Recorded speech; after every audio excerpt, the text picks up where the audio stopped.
우리가 펑펑 써온 일회용품. 쓰레기가 되어 우리를 덮쳐온다. 마포 FM 특집 프로그램 쓰레기의 역습. 제4회 진행을 맡은 저는 삐삐, 저는 지우입니다.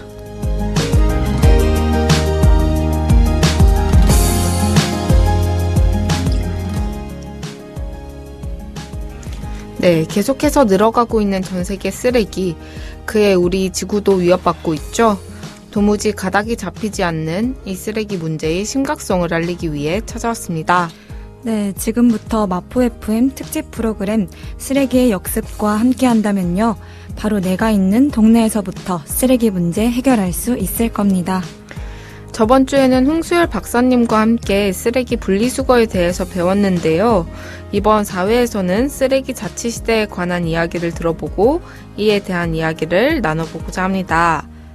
네, 쓰레기의 역습 본격적으로 시작하기 전에 캠페인 한 곡 듣고 오겠습니다.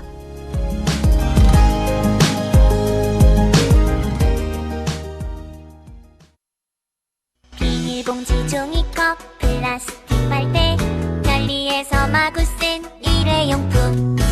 쓰레기통 한가득 넘치는 쓰레기, 지구 안에 넘쳐요 일회용품. 한번 쓰고 버리면 나는 점점 커지네. 한번 쓰고 버리면 나는 힘이 세지네. 쓰고 빅 버리고, 쓰고 빅 버리고, 안돼 일회용품 안 돼요. 쓰고 빅 버리고, 쓰고 빅 버리고, 아파 지구가 아파해요. 네, 쓰레기 상식.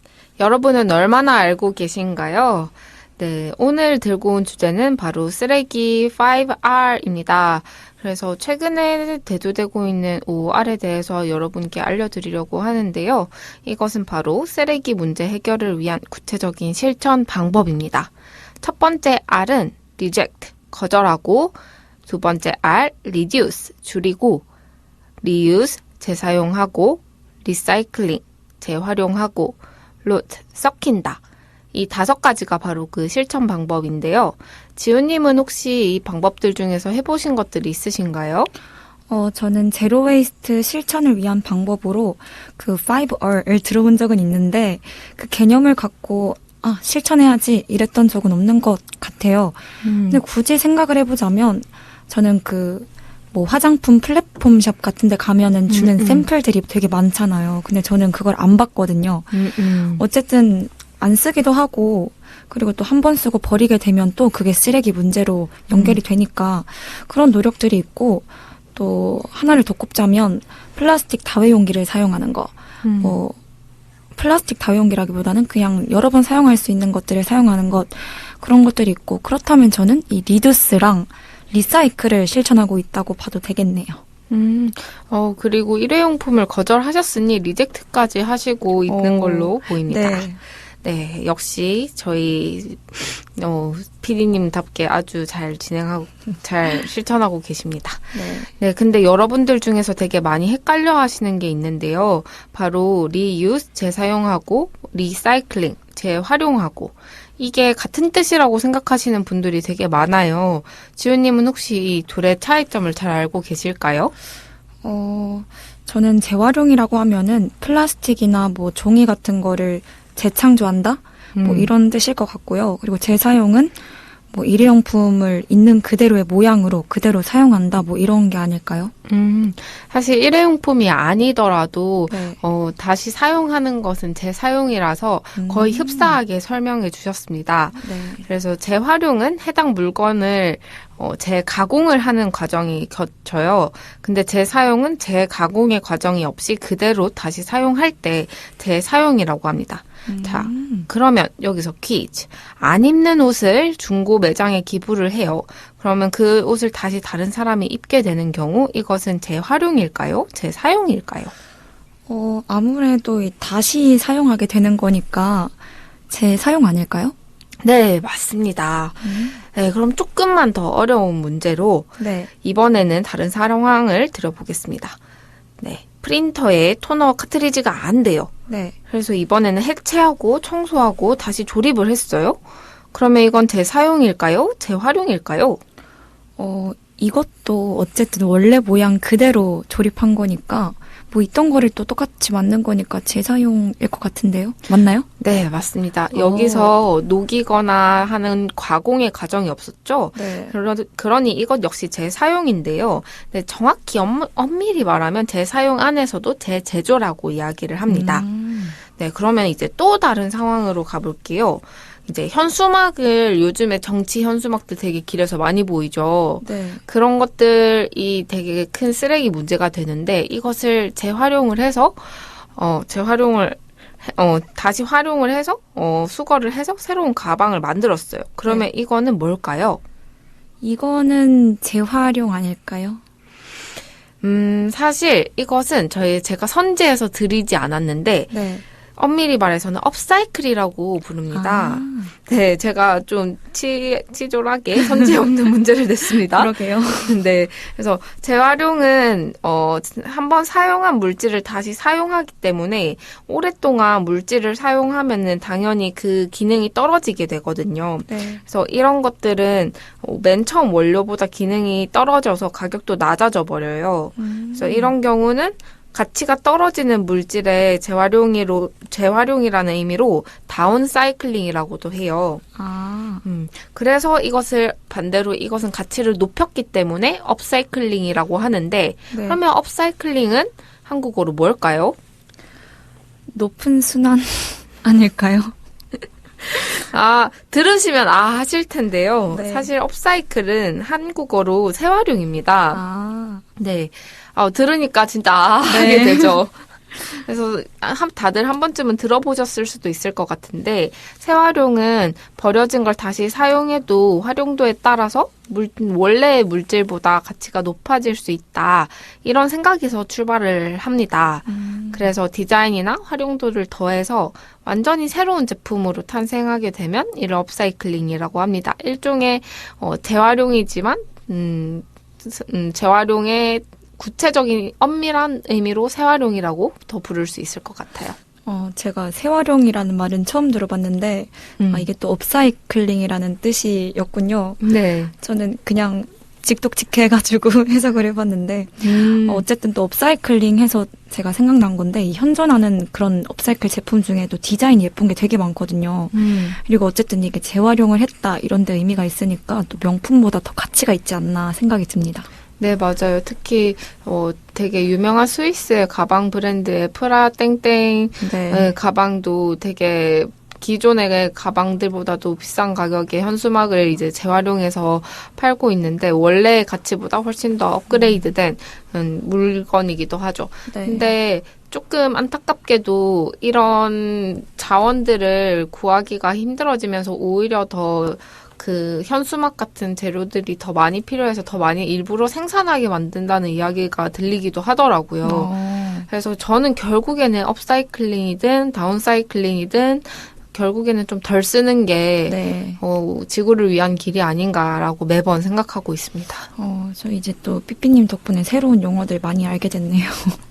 네, 우리 이제 차이점을 잘 이해했으니 네. 이제 다음 캠페인송 한 곡 들어보고 본격적으로 강의 넘어가 볼까요?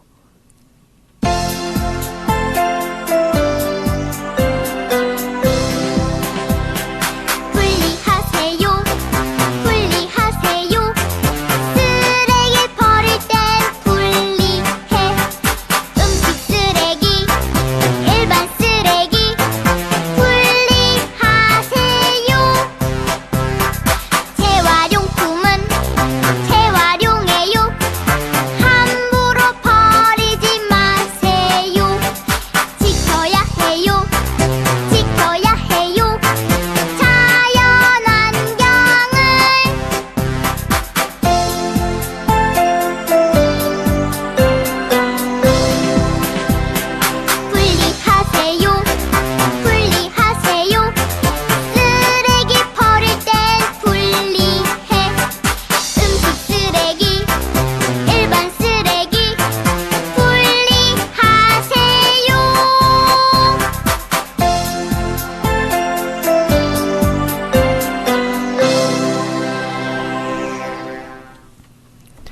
네, 오늘은 드디어 이 쓰레기 학교의 마지막 강의의 날인데요.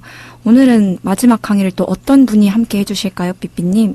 네, 오늘은 정의정책연구소 기후위기 대응센터장 박항주 님이 쓰레기 자치 시대에 대한 강의를 해주실 예정입니다.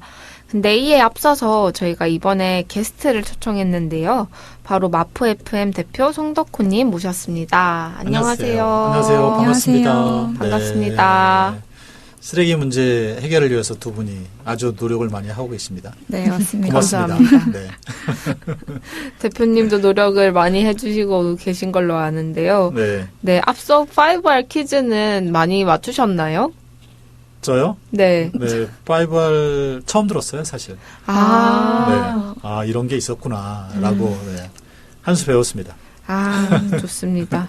그러면 오늘 한 수를 더 배우러 들어가 보도록 하겠습니다. 네. 네, 이제 우리 동네에서 어떤 상상력으로 쓰레기 문제를 정치로 해결해 나갈 수 있을지 박항주 선생님께서 한번 강의를 이어가 주시겠습니다. 그게 2012년도인데 그때부터 이제 정치와 환경 정책이 어떻게 연관되는지를 이제 고민을 많이 하게 됐어요.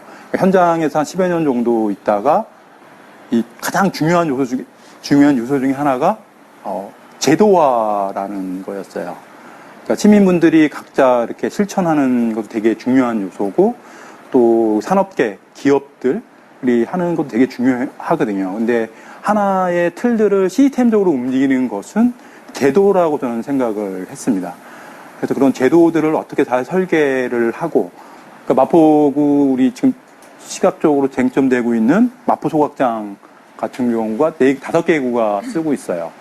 이게 그 광역 소각장이다 보니까 거기에 음식물을 제하고 생활 폐기물 재활용률은 25%부터 52%까지 있어요. 되게 낮은 거죠. 그러면은 이 재활용률을 높이게 하는 방식은 뭘까요? 의외로 사실은 그런 숨은 통계들이 되게 많아요. 그러니까 음식물 처리가 너무 과도한다든지 사업장 폐기물에서 유가성 같은 돈이 되어지는 전자제품이라든지 그런 폐기물들은 되게 잘 되는 편이죠. 근데 돈이 싼 저렴한 생활 폐기물 같은 게 잘 안 되는 것들이죠. 예를 들어 폐형광등, 평광등이지만 폐형광등 같은 경우는 유가성이 되게 낮은 거죠. 그런 가격이 낮은 것들을 어떻게 우리가 시스템적으로 잘 만들 것인가. 그러니까 제도적으로 이 시스템들을 어떻게 잘 만들어 갈 것인가가 되게 중요한 이제 요소들입니다. 그러니까 그런 부분들을 대부분 이제 개인적으로만 이렇게 많이 생각을 하세요. 근데 사실은 우리가 경제학에서 경제 3주체를 얘기해요. 가계, 기업, 정부. 이 폐기물의 자원순환 경제 또는 자원순환을 하기 위해서 생활 폐기물을 제로로 만들겠다고 하면 가계, 기업, 정부의 비중 어느 정도의 그 책임성이 있다라고 생각하세요. 오염을 유발하는 사람의 책임의 원칙이 있는 거잖아요.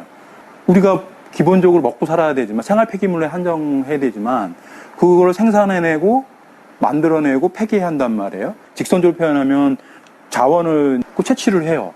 그리고 그거를 이제 생산하고 유통시키고 소비하고 폐기한단 말이에요. 그럼 이 전 과정에 누가 하냐는 거예요. 소비자는 아까 4단계로 하면 일부잖아요. 그럼 4분의 1이잖아요, 벌써. 그냥 단순하게 책임하면. 실질적으로 아까 페트병 이렇게 분리수거해서 비닐 떼어내는 거 어렵다고 했잖아요. 자, 근데 그걸 비유를 하자면 못 만들게 하는 거예요. 그 음료수, 병대는 딱지가 있어요. 근데 그 하나에 공정을 하려고 하면 이만한 기계, 엄청난 기계 하나에 공정이 하나씩 새롭게 들어가야 돼요. 근데 그게 기업 입장에서 보면 다 비용이죠. 그러니까 그걸 안 해요. 그러니까 안 하니까 소비자, 그 책임 마치 소비자가 있는 것처럼 얘기를 해요. 근데 그거를 하려면 5천만 국민들이 다 고생하는 건데 페트병 만드는 기업은 100개도 안 될 거란 말이에요. 그 100개라는 기업이 생산자의 책임들이 그런 시스템을 구축한다고 한다면 소비자가 굳이 매번 뛸 필요가 없죠. 그렇지만 이제 그러면 정부가 그런 어떤 방식으로 생산자들한테 책임을 묻고 시스템을 적게 할 건지에 대한 제도 틀을 만드는 게 되게 중요한 거죠. 우리 생활용품만 얘기를 하게 되면 생활용품에 대한 그런 책임들을 기업들한테 부과하는 거죠. 그러면 이제 제도가 없냐는 거예요. 예를 들어서 음식물 쓰레기라든지 포장지 만드는 데서 규격들이 있어요. 근데 그 규격을 만들려고 한다면 국회를 통과를 해야 돼요. 엄청난 로비가 있어요. 그런 공정과 관련된 업체들이나 그런 제도 안에서는 숨은 이해관계자들이 다 있어요. 딱 한 줄 바꾸는 거예요. 예를 들어서 형광등을 LED 등으로 바꾼다 딱 하는 순간 어떻게 되겠어요? 이 폐형광등 만드시는 업체들은 난리가 나는 거예요. 3년 뒤에 유예기간을 두고 정책을 하면 그 경우는 망하는 거죠. 그럼 망하지 않으려면 산업전환이 이루어져야 되겠죠. LED 등으로요. 근데 아까 푸드 시스템도 마찬가지죠. 그럼 포장지를 2중으로 할 거냐, 3중으로 할 거냐. 볼 혹시 최근에 뭐 썼어요? 옛날에는 플라스틱이었다가 지금 종이로 바뀌었단 말이에요. 그거는 20년 전에도 나왔던 얘기예요. 근데 지금은 기후위기와 대세잖아요. 그거 안 따라가면 뭐 기업 ESG 해서 기업의 이미지가 낮춰주고 하니까 그거 바꾸는 거라고요. 기업들은 생산공정 안에서 그런 제도 바꾸는데도 엄청나게 이해관계자로서의 합법적 내에서 로비를 하겠죠. 그럼 반대로 우리 시민들은 어떠냐는 거죠. 대부분 이 문제를 개인의 문제로 이렇게 환원하거나 아니면 가족, 마을 단위로 이렇게 환원해서 바라봐요. 근데 이거는 생산 단계에서부터 어떻게 시스템을 만들어낼 것인가 되게 중요하고 나머지는 이제 그 하부적인 것들을 감량하는 순서가 다른 거죠. 자, 그러면 폐기물을 우리가 왜 줄이려고 하는 거예요? 항상 우리가 어떤 정책이나 할 때 그 목표와 목적이 뭐냐에 따라서 평가가 달라져야 되는 거죠. 어떤 분은 뭐 이산화탄소를 많이 배출을 하니까. 근데 누구는 쓰레기라는 것은 그 자체가 하나의 자원순환이고 그걸 재활용을 하게 되면 기본적으로 자원 채취량이 줄어드니까 그 지구적 경제 시스템이나 그런 게 낫지 않냐 이렇게 보는 분들이 계실 거고 아니면 우리 가족들의 좋은 습관을 들이겠다고 하는 아주 이제 소박한 출발할 수 있어요. 그렇지만은 우리가 쓰레기 문제를 자치시대에 가능한가라고 했을 때는 바로 이제 정부의 역할, 그러니까 중앙정부가 있고 지방정부가 있죠. 그러니까 지방정부는 마포구는 어떻게 할 것인가라는 이제 고민들을 할 필요가 있으신 거죠. 이거와 둘러싼 경제 시스템 안에서 가계, 기업, 정부들이 어떻게 책임이 있느냐에 대한 고민들이 있어야 돼요. 그래야지 그거에 대한 역할들이 배분이 돼야지 자치라는 게 나오죠. 자치 그 자체가 시민에 의한, 주민에 의한 정치라는 뜻이에요. 왜냐면 지금 여의도에 약 300명의 국회의원들이 있는데 우리나라의 모든 제도를 만들어요. 근데 5천만 명의 인구에 대별을 하면 너무 적은 수예요. 뭐 유럽의 선진국에 비교를 하면 한 500명까지 국회의원이 있어야 돼요. 기초단체로 내려가면 어떻죠? 마포구에 구의원이 몇 명 있죠? 20명이 안 돼요. 그런 분들이 의견을 이제 우리 반영을 해주고 만들어가는 것들. 그러면 이제 그거는 법이 아니라 조례라고 하죠. 조례와 관련돼서 우리 시민들은 어떻게 참여할 건지. 되게 중요한 요소예요. 그래서 제가 아까 가계, 기업, 정부라고 했을 때 자치라는 것들은 시민에 의한 정치인 거죠. 생활 정치. 실천 과제를 만들어내는 거예요. 네, 첫 번째 강의 듣고 왔습니다. 결국 쓰레기 자치 시대에 대해서 간략하게 설명을 해 주셨는데요. 쓰레기 자치라는 것이 결국 자치라는 뜻은 시민에 의한 정치인 거니까 결국 쓰레기 자치 시대를 위해서는 우리가 이 경제 3주체의 역할, 가계, 기업, 정부의 역할을 명확히 알아야 한다라고 말씀을 해 주셨습니다. 저희가 또 2021년 국민환경의식 조사에서요, 이제 그 조사 결과에서 쓰레기 폐기물 처리 문제를 가장 중요하고 또 시급한 문제로 꼽았었는데, 우리도 이 쓰레기의 심각성을 알고 있지만 또 정부 차원에서는 특별히 해결되는 것이 없는 것으로 보였거든요. 근데 저는 그럴수록 우리 주민들이 이 자치적인 능력을 발휘해서 더욱 정부, 국회, 기업 등의 그런 각 주체에게 필요한 역할을 명확히 규정할 줄 알아야 되고 또 우리들, 주민들에게 유리한 것을 또 구체적으로 요구할 수 있어야 하지 않나 하는 생각이 듭니다. 지금 그 강의에서 지금 나오지는 않았지만, 지금 가계, 기업, 정부 이 세 개의 주체가 있는데, 이 주체가 쓰레기 문제에서 각각 어느 정도씩의 책임이 있느냐라고 하는 얘기를 하잖아요. 네. 두 분은 어떻게 생각하세요? 아무래도 제 생각에는 어쨌든 하나만 된다고 해서 이게 해결되는 문제가 아니라고 생각을 해요. 네. 어쨌거나 뭐 비중은 각각 반반이지 않을까 생각이 드는데 대표님 생각은 어떠세요? 글쎄요, 저는 기업의 책임이 굉장히 있다고 생각하거든요. 네. 어쨌든 이 물건을 만들어내서 최종적으로 이제 수익을 챙기는 곳이 이제 기업이잖아요. 네. 그러다 보니까는 그 기업이 자기 수익을 위해서 지금 쓰레기를 만들어내는 거거든요.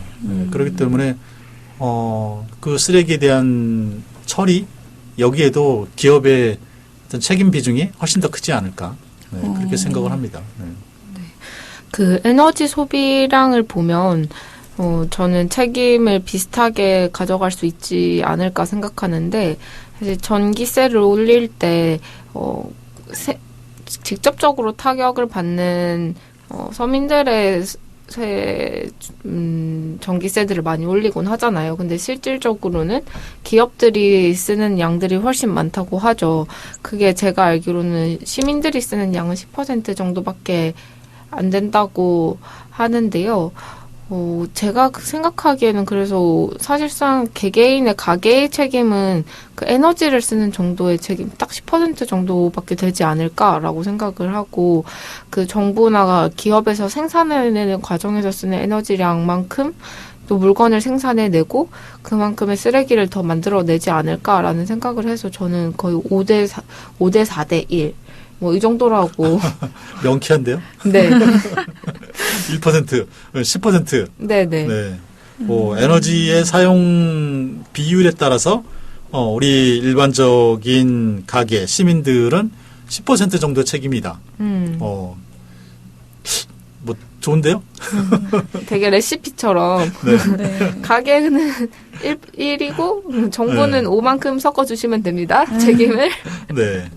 네. 근데 여기에서 이제 어쨌든 기업은 어쨌든 수익을 내기 위한 목적으로 물건들을 만들어내니까 사실 그 속에서 이 폐기물을 어떻게 처리할 거냐라고 하는 이제 고민까지 들어가면 수익이 떨어지니까 아무래도 이 폐기물에 대한 쓰레기에 대한 고민들을 많이 못할 것 같아요. 아니면 이제 가능하면 그 책임을 덜 지려고 하기 때문에 그렇기 때문에 그런 거를 막아주는 역할이 이제 정부의 책임인 그렇죠. 것 같거든요. 네.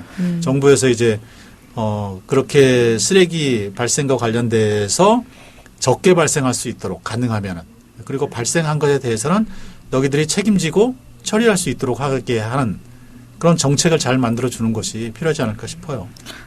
제가 또 한번 요새 또 소각장 건설에 관해서 마포구에서 굉장히 논란이 되고 있잖아요. 네, 정책과 관련해서 아까 대표님께서도 기업 같은 경우는 수익을 창출해야 되기 때문에 이런 것들을 좀 중화할 무언가가 필요하다라는 말씀인 것 같은데 맞으신가요? 맞으시죠? 네. 네. 그런데 그 소각장 건설의 정책 같은 경우에는 결국 대기업이 건설사가 되어서 그들의 혜택을 볼 수 있는 거기 때문에 이거는 또 주민들에게는 전혀 혜택이 없는 문제거든요. 그리고 또 반대로 재활용을 높이는 정책 같은 경우에는 뭐 재활용품을 수거하는 인력을 배치하게 되니까 그런 일자리 상승으로 중소기업이나 뭐 그런 뭐 조금 인력 같은 부분에서 혜택이 있을 수 있고 또 시민에게도 혜택이 있을 수 있다고 생각을 하는데 우리는 결국 자치 시대를 지향하는 것이기 때문에 주민들에게 유리한 것을 구체적으로 요구할 수 있어야 하기 때문에 좀 재활용을 높이는 정책들을 잘 알고 좀 그런 것들을 잘 생각해봐야 하지 않을까 싶습니다.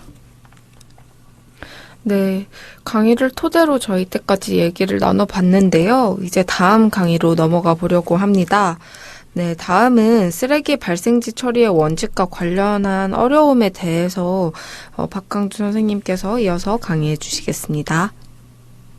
생활 폐기물이나 쓰레기 폐기물 전환은 지자체는 다 이양이 됐어요. 그 법제도 시스템 내에서 보면 80% 정도가 사실상 지방 정부가 있다라고 보여요. 그 비중이 약간 다를 수 있지만 적어도 7 이상은 될 거예요. 그러니까 우리가 알고 있는 구체적인 이 자치 시대를 알기 위해서는 이 권한과 역할들이 중앙정부와 지방정부 그리고 이게 정부의 권한인지 또는 기업의 책임인지 그런 소비자의 책임인지가 구분될 필요가 있는 것이죠. 이거가 좀 더 시스템하고 체계적으로 진행되기 위해서는 이런 시스템들을 많이 알아야 된다라는 걸 말씀을 드리는 겁니다. 자, 그러면 이제 또 하나, 폐기물 발생지 처리의 원칙이란 말 혹시 들어보셨어요? 서울에서 나온 폐기물은 서울에 처리하고, 그래서 경기도에서 난 폐기물은 경기도에 처리하는 거죠. 인천에서 하는 거는. 그러니까 그걸 발생지 처리의 원칙이라고 해요. 아까 생산자 오염자 부담의 원칙인 것처럼 또 중요한 원칙 중에 하나가 발생지 처리의 원칙이에요. 네. 수도권 매립지는 지자체에 서울시, 경기도, 인천시가 이 세 군데를 다 매립하는 거, 수도권 매립지에 그래서. 그러니까 그런 광역 체계예요. 그러니까 인천 시민들이 뭐라고 하냐면 발생지 처리의 원칙에 따라서 서울시는 소각하고, 아니 소각이 더 늘려라, 매립하지 말아라. 왜 너희가 먹고 지저분한 거 왜 우리 동네에다가 저거 하냐. 발생지 처리의 원칙이라고 해요. 그럼 발생지라는 건 뭘까요? 행정구역이라고 생각을 하실 거예요. 그러면은 광역시인가요? 아니면 마포구, 종로구, 중구, 예? 구단위예요. 우리 저기 부안이나 농촌 소멸지역 인구가 3만 명밖에 안 돼요. 마포구 구민이 32만 명인가요? 35만 명인가 그렇죠. 그럼 거의 10배인 거예요. 부안군의 면적으로 따지면 부안군이 훨씬 크지만 대부분의 소멸지역은 3만에서 5만 명 사이예요. 그런 적은 인구에 있는 지역과 고시에 있는 지역에 사업하실 때 발생지 처리의 원칙은 어떻게 해야 될까요? 동물과 철새들에게는 행정구역이 없어요. 근데 우리는 발생지 처리의 원칙을 할 때 행정구역을 얘기를 합니다. 그러면 1인 1구 1소각장 다 만들어야 되나요? 지금처럼 마포구 서울시 4개 소각장이 있는데 이런 광역 시스템으로 해야 될까요? 그러니까 그런 질문을 해보시면 우리가 쓰레기 문제를 어떤 방식으로 어떻게 처리해야 될 건지가 이 방식이 달라지는 거죠. 발생지 처리의 원칙이냐. 그 다음 또 저게 근본적인 질문도 아니고 그럼 소각장이 필요한 거예요? 소각을 하지 아니하고 재활용으로 할 수는 없나요? 그런 데를 쓰레기 재료로 만들기 위한 도시 시스템을 어떻게 만들 건지. 그 얘기는 뭐냐면 소각장이 재료라는 거죠. 그러니까 소각장 없이 우리는 쓰레기 없는 사회를 만들 수 있을까요? 그런 질문을 잘 던져보면 시민의 교육이 필요하다. 의식의 전환이 필요하다. 그런 데서 나오는 거죠. 그러니까 행정을 우리가 어떻게 친환경 또는 친기후적인 으로 바꿀 건지도 되게 중요한 의미인 거죠. 자, 그러면 소각장보다 재활용 정책을 쓰려고 한다면 재활용과 관련된 인력을 확보해야 되고 그 인력들이 많으면 많을수록 재활용률이 높아지겠죠. 소각장 수명이 혹시 얼마인지 아세요? 20년에서 30년이에요. 그거는 2000년대 초반에 했던 얘기인 거고 지금이 훨씬 더 기술이 좋아서 30년 이상이 될 거예요, 이제는. 이 얘기는 뭐예요? 소각장이 만들어지면 30년 동안 재활용 정책을 확대시키지 않겠다는 얘기가 똑같은 거예요. 뭐 서울시에서 뭐 재활용률을 어떻게 높이겠다고 했는데 소각장 그대로 있단 말이에요. 재활용률이 높아지면 소각량은 줄어들 거 아니에요. 그게 계산이 됐나? 궁금한 거예요. 저는 신문 기사만 봤는데 그거 계산이 됐냐 그거예요. 그 계산을 이제 해보면 나오겠죠. 뒤에 이제 보면 이제 소각률, 재활용률을 계산을 했어요. 아까 종로구가 34%, 중구가 26%, 용산구가 54%, 서대문구가 47%, 마포구가 30%예요. 음식물 제외한 재활용률이. 그러면 이 재활용률을 높이게 되면 어떻게 될까요? 88%면 서울시 기준으로 재활용률이 아까 제가 평균을 낮았다고 했잖아요. 30%에서 5%. 이거를 한 서울시 전체 88% 높이면 소각과 매립을 다 줄일 수 있어요. 안 하고도 다 처리할 수 있어요. 단순 계산만 하면. 그러니까 2021년 생활 폐기물 음식물 제외한 일일 발생량이 8,396톤이에요. 그러니까 이거를 재활용을 어떻게 만들어내고 할 건지는 정책 결정자가 하는 거예요. 대표적인 이제 마포구의 이제 조례들을 쭉 먼저 보면 기후 환경 조례가 없어요. 마포구에는요. 그 다음에 폐기물 조례는 있죠. 그럼 폐기물 조례나 관련된 조례들, 그 다음 이제 참여예산 조례라는 게 있어요. 주민들이 참여해서 마포구의 예산들을 주민이 원하는 형태로 예산을 구성하자는 안들이에요. 근데 그게 제대로 운영 안 되고 있어요. 그럼 그런 조례를 주민참여예산제를 적절하게 잘 운영할 수 있도록 시의원들을 뽑거나 행정을 바꾸거나 또는 이제 시민들이 이제 조례를 발의하는 방식들이 있죠. 그런 걸 통해서 좀 더 나아진 그 폐기물 정책을 마련할 수도 있는 거고요. 그다음 재활용 관련된 조례라든지 일반 폐기물 조례라든지 그런 내용들이 촘촘히 있는데 거기에 대한 여러 가지 이제 문제점들이 있죠. 예를 들면 뭐 교육에 관련된 조례도 있긴 한데 되게 이제 취약하죠. 구체적 내용으로 보게 되면 그런 걸 강제로 할 건가, 이렇게 의무적으로 할 것인가 그런 내용들이 좀 부족해요. 그리고 전처리 시설 같은 거를 도입할 수 있도록 조례를 만들어가지고 예산을 확보하는 방식이라든지 그런 다양한 이제 제도를 만들 필요가 있는 거죠. 여기 이제 학교에 왔으니까 의무 교육을 많이 시키는 거죠. 환경교육과 기후교육, 그 다음 노동권에 대한 교육, 여러 가지 이제, 성평등에 대한 교육이라든지, 건강권에 대한 교육이라든지, 그런 거 다 하고 계시잖아요. 그럼 그런 일상적인 것들이 어떻게 이제 되는지를 조례를 통해서 우리가 만들 수도 있어요. 그 실천 프로그램도 할 수 있는 거죠. 제가 아까 지역 상품권 얘기를 했는데, 여러분도 잘 모르실 수도 있는데, 소상공인한테는 엄청나게 중요한 거예요. 우리 마포구에 그 시장 있잖아요. 망원시장, 월드컵 시장 있는 분들은 예를 들어서 제가 월 뭐 10만 원 쓸 수 있어요. 상품권으로. 근데 그거는 시장에 가서만 써야 돼요. 그러니까 일종의 소비를 제약하는 거죠. 소비자 입장에서는. 그런데 그거는 공생의 호혜적인 경제 활동을 만들어내는 거예요. 왜냐면은 우리 지역에서 사용한 게 지역에서 다시 재투자돼가지고 그 재투자된 게 지역 주민들의 어떤 삶을 윤택하게 만드는 선순환 구조를 만드는 하나의 역할이 지역화폐라고 저는 생각을 해요. 근데 그게 예산이 없어요. 그럼 그런 소상공인들에 대한, 사라지는 거예요. 대형마트가 경쟁이 안 되는 거예요. 근데 그런 예산이 다 끊어지는 거죠. 근데 그것도 조례로 이제 만들어져 있어요. 근데 국비를 지원받고 있죠. 국비가 끊기는 거예요. 그럼 반토막이 나요. 어디는 5대5, 어디는 뭐 7대3, 6대4이에요. 근데 이제 국비를 그렇게 끊어버리면 이제 그런 문제점들이 이제 생기게 됩니다. 그다음 아까 주민참여예산제를 통해서 좀 더 적극적으로 이렇게 하시는 게 필요하고, 저는 예산 감시를 되게 어렵다고 생각을 하세요. 왜냐면 우리 회계가 되게 어렵다고 생각하는데, 사실은, 사업 내용을 보면 관점이에요. 우리가 소각장이 좀 올바른 정책이 아니라고 판단을 하면 재활용 예산이 더 많아야 되겠죠. 그런 철학 없이 똑같은 예산을 봐도 아무 의미가 없죠. 그냥 소각장 예산이 5배 높아. 재활용 예산보다. 아니면 10배 높아. 그러고만 알지, 그게 가지고 있는 함의가 뭔지를 모르는 거죠. 적어도 오늘 이 강의를 들으신 분들은 소각장보다는 재활용에 대한 예산이 더 많이 투입이 돼야 된다. 네, 강의 초반에서 발생지 처리의 원칙을 말씀을 해주셨는데, 사실 이 이야기가 처음 나왔던 건 홍수열 박사님이 강의해 주셨던 내용에서 나왔던 것 같은데, 이제 국가 간의 원칙을 바탕으로 나왔던 개념이라고 저는 알고 있어요. 근데 이 발생지 처리의 원칙이 각 행정구 단위로 들어오려고 하니까 되게 모호해지는 면이 있는 것 같아요. 저희가 투표를 할 때도, 그 다음에 경찰을 부를 때도 보면 되게 가까운 주민센터, 되게 가까운 경찰서가 바로 옆에 있는데 되게 멀리 있는 곳을 가야 되는 경우가 있잖아요.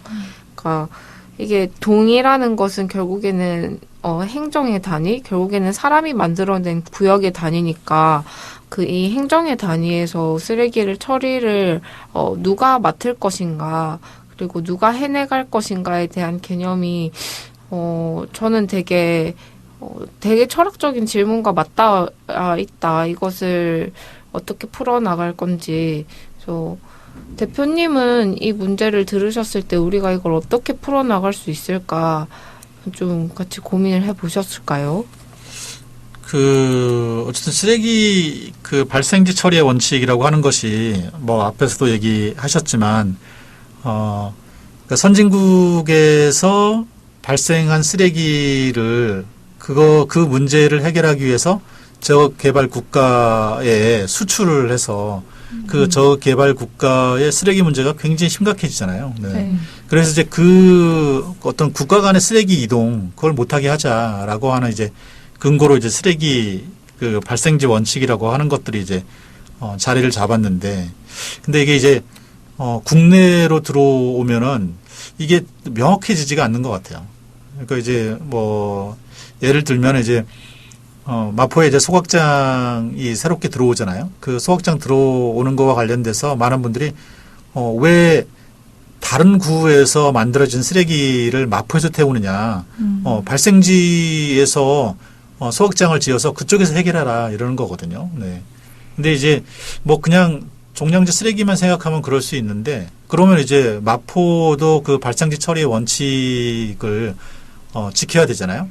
그러면 이제 마포에서 나오는 음식물 쓰레기는 어떻게 할 건데? 그리고 마포에서 나오는 분뇨나 그건 어떻게 처리할 건데? 마포에서 다 처리할 수 있나? 못 하잖아요. 네, 그렇기 때문에 사실 발생지 처리의 원칙이 국내 이제 쓰레기 정책에 이렇게 반영이 되면 혼란스러워지는 거죠. 네, 해결책을 도저히 찾아볼 수 없는 그런 거이긴 하죠. 네. 그래서 이 발생지 처리의 원칙을 강조하기보다는 그러니까 쓰레기를 어떻게 하면은 적게 나오게 할 거냐, 재활용할 거냐 하는 곳에 집중을 해야 되는 거 아닌가 그런 생각은 좀 들어요.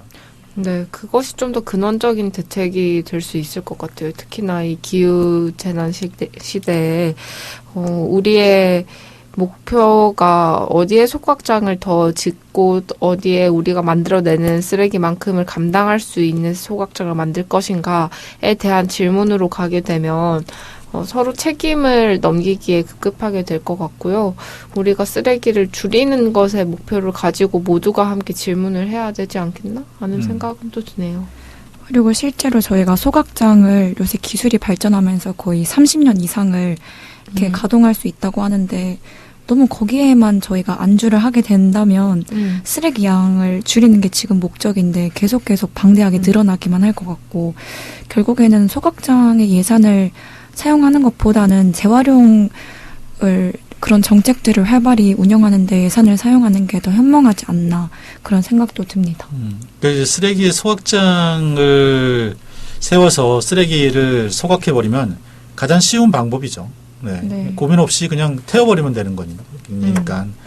그러면은 사실 지금 쓰레기 문제의 가장 심각한 것은 쓰레기가 계속 늘고 있다라는 거잖아요. 네. 네. 그러면 쓰레기가 늘고 있는데 그때마다 그럼 또 소각장을 지어서 또 대처하는 그런 방법을 또 강구할 거 아니에요. 네. 그래서 사실 쓰레기를 줄이는 게 굉장히 중요하죠. 네. 앞에서 처음에 우리가 얘기했던 5R, 네. 그 5R을 생활화하는 네, 그런 게 필요한 것 같아요. 네. 저는, 소각장을 짓는다는 그 계획 자체가 서울시가 30년 동안 재활용 정책을 가져가지 않는 그것을 임시 방편으로 때우는 정책이라고 생각하고 있다라는 그 이면에 깔린 생각들을 좀 읽게 되는 것 같아요. 이 강의를 듣고 나서. 그렇다면은 이 시점에서 소각장이 만들어지는 게 결정이 된 상황인데 그것이 좀 되게 뼈아픈 결정이었다는 것을 좀 다시금 느끼게 되는 강의였습니다. 그러니까 이제 사실 쓰레기 소각장 문제가 지금의 문제된 거 아니잖아요. 네, 그렇죠. 우리가 강의에서 들어봤지만 그 전부터 문제가 되어 왔던 거고 그러면 그 전부터 거기를 이제 어떻게 이 문제를 해결할 것인가라고 머리를 맞대고 이제 고민을 하고 토론을 하고 그러면서 해법을 찾았어야 되는 거거든요. 네. 네, 근데 그런 이제 어떤 정책을 만드는 게 이제 가장 중요한 게 정부나 지자체의 역할인데 그걸 이제 안 한 거죠. 그러니까 서울시가 오래전부터 그 쓰레기의 문제를 어떻게 해결할 것인지에 대한 것을 머리를 맞대고 논의를 해왔어야 되는데 그거를 쓰레기 소각장을 세워야 한다라고 하는 문제로만 접근하다 보니까 얘기를 꺼낼 수가 없는 거죠. 예, 어디에다가 소각장을 세운다고 하더라도 욕먹을 테니까. 예, 그러니까 계속 전임 그 서울시장들이 폭탄 돌리기처럼 네, 이거 다음에 계속 밀려왔다가 어쩔 수 없이 지금에 이제 더 이상 미룰 수 없는 시점에 닥치니까 지금은 이제 쓰레기 소각장 아니면 해법이 없다라는 그 답변뿐이 지금 나오지 않는 거죠. 저는 사실 지금 마포 소각장은 돌이킬 수 없는 강을 건넜다고도 보이지만 그렇지만 쓰레기 문제 자체에서 우리가 패배했다고 생각하진 않거든요. 쓰레기 문제를 지금부터 저희가 고민을 한다면 30년 뒤에 또 다른 소각장을 짓지 않을 수 있는 발판과 사회적 토대를 지금부터 만들 수 있지 않을까라는 생각은 듭니다. 네, 정말 좋은 정책들이 많이 나와가지고 그런 소각장으로만 문제 해결법이 귀결되지 않았으면 좋겠다는 생각이 드네요. 그럼 혹시 세 번째 강의는 어떻게 될까요, 삐삐님? 네, 이제 쓰레기 자치 시대를 위해서 어떤 상상력을 펼쳐 나갈 수 있을지에 대해서 박항주 선생님께서 센터장님께서 마저 이야기를 해주시겠습니다. 재활용률을 단계적으로 로드맵을 정해야 된다. 예를 들어서 탄소 제로가 되는 2050년도까지 우리는 쓰레기 제로를 만들겠다. 그러면 그 재활용률을 높이겠다고 하는 그런 정책들이 예산에 반영됐냐는 거예요. 그럼 예산은 중기 재정 계획이라는 게 있어요. 5년마다 이렇게 쭉 이렇게 쫓아가는 그런 것들을 보게 되면 우리 정책 방향을 볼 수가 있는 거죠. 그러면 이제 그런 예산이 만들어졌어요. 그럼 내용을 보면 아까 그 여성 정책은 있는데 여성에 대한 노동이라든지 그런 예산이 없어요. 또는 담당자가 없어요. 그러면 그거는 안 하겠다는 거와 똑같은 거예요. 법이 있는데 예산도 없어. 또 법과 예산이 있는데 담당자가 없어. 그냥 분배해 주는 거예요. 그러면 맨 처음에 예산은 100억인데 다 찢어져요. 그 100억 찢어지면 1억이죠. 1억은 되게 큰 돈이라 생각하지만 그거는 큰 돈이 아니에요. 사업자 규모 입장에서 보면. 그러니까 그거를 그 주체의 행정들이 어떻게 사람들이 움직이는지를 꼼꼼히 이제 보는 게 되게 이제 중요합니다. 그러니까 쓰레기 자치 시대라는 것은 결국에는 시민들이 행정들이 어떻게 하는지 보는지, 그 다음에 이제 시의회가 감시를 제대로 하고 시민들의 의견들을 제대로 반영시키게 하는 정책들을 보는 거예요. 우리가 아무리 재활용 정책이 우수하고 필요하다라고 뭐 기후위기 시대, 기후생태 위기 시대, 불평등 시대에 그 재활용 정책이 필요하다 아무리 얘기해도 그게 정책적으로나 예산으로 반영되지 않으면 아무 의미가 없어요. 우리가 아무리 이제 막 집에서 열심히 분리수거해도 혼합해서 다 분리하잖아요. 그럼 막 그 얘기 들으면 화나지 않아요? 예? 우리 열심히 막 분리했는데 한 차에 다 불러서 나중에 그 분리수거 다시 아무 의미 없는 거. 또 그 안에서 또 보면 우리가 제대로 분리수거 안 해가지고 또 이제 아무 의미 없는 것들이 되어 있는 거죠. 근데 만약에 우리 예산을 행정 분리수거하는 예산을 그런 사람들 다 분류해서 예? 그런 노동 인력들이 더 많다고 한다면 시민들의 노력이 좀 더 효과적으로 재활용하는 데 사용이 되겠죠. 근데는 폐활용 다 버렸어요. 근데 폐활용 분리수거함이 있잖아요. 자, 그러면 이 형광등에 있는 수은, 지금은 없지만은 이제 수은정 등이나 그런 이제 그 유해 물질들이 되게 많아요. 근데 이거를 깨트려서 운반을 해요. 형광등 안에는 유해 물질이 다 방출되는 거 아닙니까? 자, 그러면 그걸 운반하려면 어떻게 해야 돼요? 그럼 안 깨지게 운반해야 되잖아요. 운반 업체 입장에는 어때요? 저거 지금 형광등 이러고 하면요, 저거 부수면 한 정도밖에 안 돼요. 근데 저 하면은 운송비가 엄청 많이 들죠. 이 건설업체들은 우리가 아무리 분리수거하더라도 그 시스템이나 내용들을 안 주는 거예요. 그러니까 저 사람들은 몰래 부숴가지고 운반을 해요. 자, 그러면 어떻게 되느냐? 단가가 비싸야 돼요. 운반하는데. 건설업자들도 처리하는 비용을 하는데 몇 번 왔다 갔다 하는데 뭐 10,000원 주고 움직이는 거고 100만 원 주고 움직이는 하늘과 땅 차이인 것처럼 적정 운반량 운송비를 줘야 된단 말이에요. 근데 이게 그러니까 경제성이 뭐예요? 그러니까 건설업자들은 부수고 갈 수밖에 없어요. 그러면은 오염자 부담의 원칙이 있단 말이에요. 그럼 그 생산자가 생산한 사람들이 그 비용을 반영시켜서 첫 폐기물까지 반영시켜서 가격을 책정해야죠, 원래. 근데 그 비용은 누가 부담하고 있냐? 지자체가 부담하고 있는 거예요.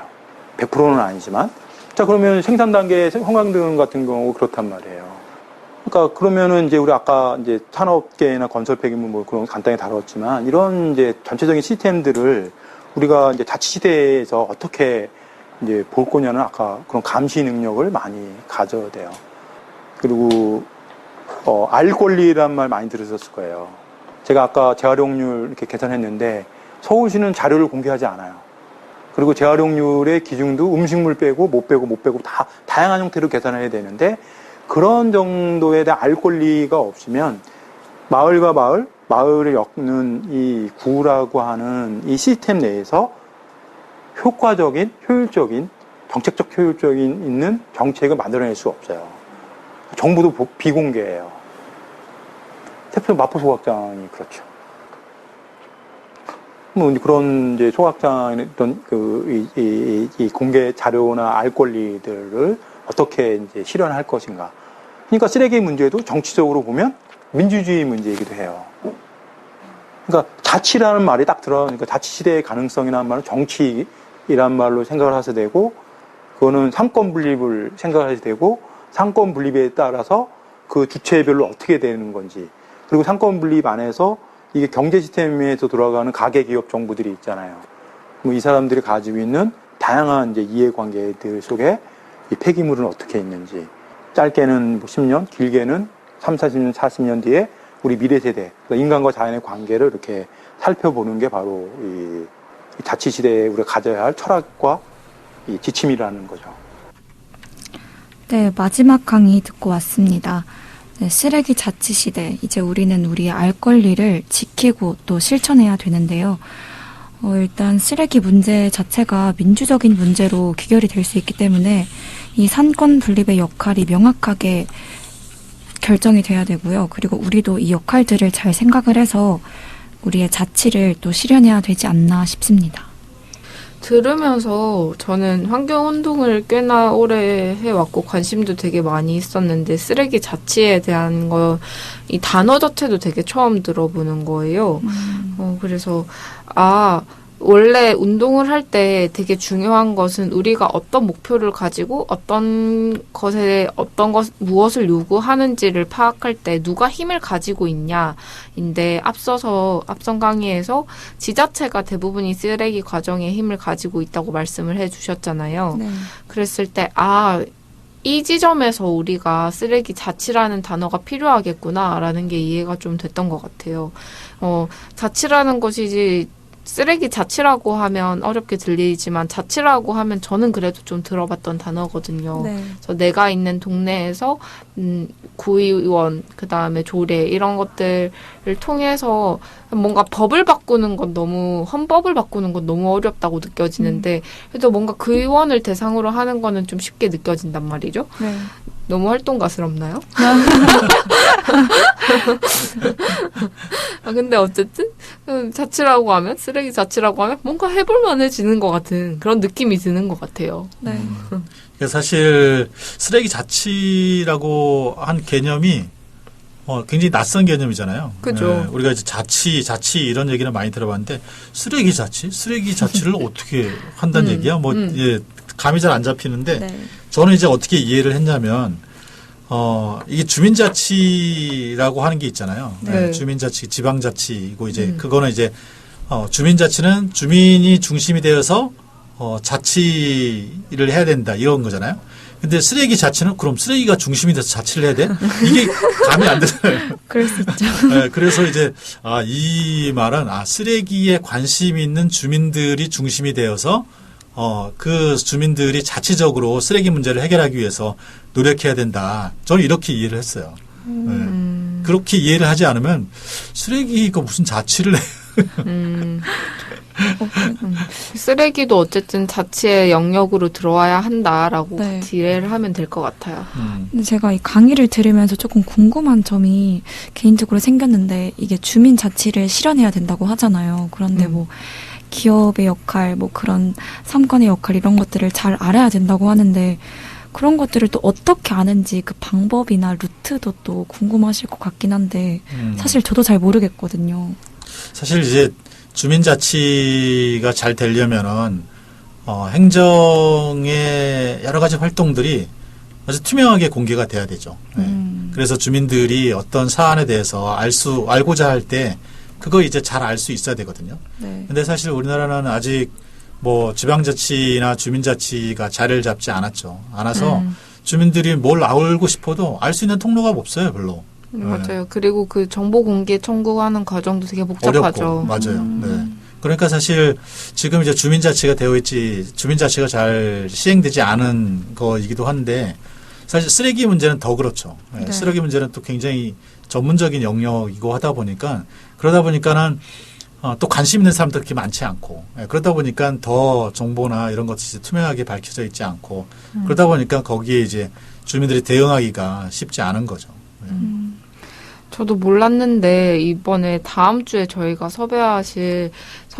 초대하게 될 부엉이 감시단 같은 경우에도 그런 각 구안에서 일어나고 있는 소각장에서 어떤 식으로 소각이 일어나고 있는지를 제대로 감시를 하고 있는 해야 하는 사람들이 그 역할을 안 하니까 그 역할을 대신해서 함께 하고 있는 걸로 알고 있는데 그런 식으로도 또 우리의 역할들, 시민들의 역할을 찾아볼 수 있겠다. 그래서 쓰레기 역습에 다음 주부터의 강의 회차를 들으신다면 그 힌트를 얻으실 수 있지 않을까. 이렇게 홍보를 하시네요.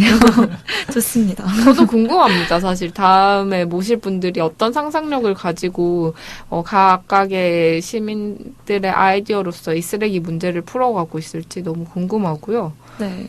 그래서 쓰레기 자치라고 하면은 어쨌든 아까 이제 민주주의의 문제라고 했잖아요. 네. 그러니까 민주주의의 문제라고 하는 것은 주민들이 지자체가 하는 거, 행정에 하는 것을 잘 감시하고 또 거기에 이제 주민들의 목소리를 내어서 주민들의 목소리가 정책에 잘 반영되도록 하는 거잖아요. 그래서 네. 쓰레기 자치의 문제도 쓰레기에 관심이 있는 분들이 쓰레기와 관련된 여러 가지 지자체나 정부의 쓰레기 정책을 바라보고 환경 정책을 바라보고 그러면서 거기에 대해서 자기 목소리를 내면서 그게 주민들의 의견대로 의사대로 이렇게 정책이 만들어지도록 유도하는 그런 활동이다. 이렇게 좀 이해하면 되지 않을까 싶어요. 네. 네, 대표님께서 이 쓰레기 자체에 대해서 모호한 그 개념을 되게 잘 설명을 해주셨는데, 근데 또 결국에 쓰레기 자체를 실현하는 데에도 또 이런 정부나 행정 간의 역할들이 또 필요한 것이다 보니 또 주민들이 그냥 그 역할을 잘 안다고 해도 또 해결되지 않는 부분도 있는 것 같네요. 맞아요. 네. 네, 그래서 정부나 국회나 기업의 각 주체들이 해야 할 수 있는 일들을 명확하게 좀 규정을 하는 것도 좀 우리가 해나가야 될 활동 중에 하나이지 않을까. 그래야지 책임들이 서로에게 떠넘기기가 되지 않을 것 같다라는 생각이 듭니다. 저희가 다음 주에 또 만나겠지만 부엉이 감시단 같은 경우도 우리가 자치를 실현하는 가장 이상적이라고 할 수는 없겠지만 좀 그런 방법 중에 하나이지 않나. 실제로 제가 한번 찾아보니까 그렇게 직접적인 주민 자치의 그런 참여도가 또 쓰레기를 줄이는데 일조를 할 수도 있다고 저는 많이 생각이 들거든요. 그런 부분들도 많이 찾아보시고 또 참여하시고 하는 것도 자치 방법 중 하나니까 그것도 굉장히 좋은 방법인 것 같습니다. 뭐 다음 주에 이제 그 부엉이 감시단 얘기를 하겠지만 네. 사실 소각장마다 그 주민 감시원들이 다 배치되어 있어요. 배치되어 있는데 그분들이 급여를 받는 것을 소각장에서 받아요. 네, 그러니까 소각장에서 받았는데 어떻게 소각장을 감시를 하겠어요. 네. 감시 제대로 안 되죠. 네, 근데 이제 그거를 시민들이 뭐 쓰레기 자치라는 개념으로 감시할 수 있느냐 어렵죠. 왜 그러냐면 소각장 안에 아무나 못 들어가거든요. 네. 네, 마포가 이제 이 부엉이 감시단이 가능했던 이유는 그 감시단 단장이 쓰레기 소각장의 운영위원 중에 한 분으로 그 위원장으로 활동하고 있기 때문에 가능한 거였죠. 네. 역시나 각각의 역할들 속에서 또 할 수 있는 것들을 발견해 나간다는 생각이 드네요. 네. 저희가 이제 역할들을 잘 알기 위해서도 뭐 행정 간에 그것도 필요하지만 혹시나 우리가 모른다면 또 실천할 수 있는 방법들이 여러 가지가 있으니까 그런 것들도 참 많이 참고하는 것도 괜찮지 않을까 싶긴 합니다. 그러면 오늘 여기서 제4회 쓰레기 역습 마무리해 보려고 하는데요. 쓰레기 학교 강의를 더 들어보고 싶으신 분들은요, 마프 FM 유튜브 채널에서 보실 수 있습니다. 네, 오늘 특히나 강의를 해주셨던 박항준 센터장님은 강의는 저희가 시간 관계상으로 다 많이 못 들려드려가지고 더군다나 유튜브에서 하시고 싶었던 말들을 좀 더 풀로 들으시면 더 이해가 잘 되실 수 있을 거라고 생각이 듭니다. 네. 그래서 다음 해부터는 저희가, 부엉이 감시단뿐만 아니라 지역에서 쓰레기 문제를 해결하는 분들을 매 회차 이렇게 모시고 이야기를 나눠보려고 합니다. 추석 주간이긴 하지만 저희와 함께 계속 해주시길 바라고요. 또 새로운 패널 분들과 함께 지역의 쓰레기 활동을 감시하는, 부엉이 감시단과 함께 또 찾아뵙도록 하겠습니다. 네, 저희가 다음 주부터는 이제 풀뿌리 제로 웨이스트 본격적으로 시작하게 되는데요. 네, 오늘 여기서 쓰레기 학교는 마치겠고요. 저희는 여기서 인사드리도록 하겠습니다. 쓰레기 없는 유토피아를 이루는 그날까지 쓰레기의 역습, 저는 지우. 네, 저는 송덕호. 저는 삐삐였습니다. 다음 주 이 시간에 또 찾아뵙겠습니다.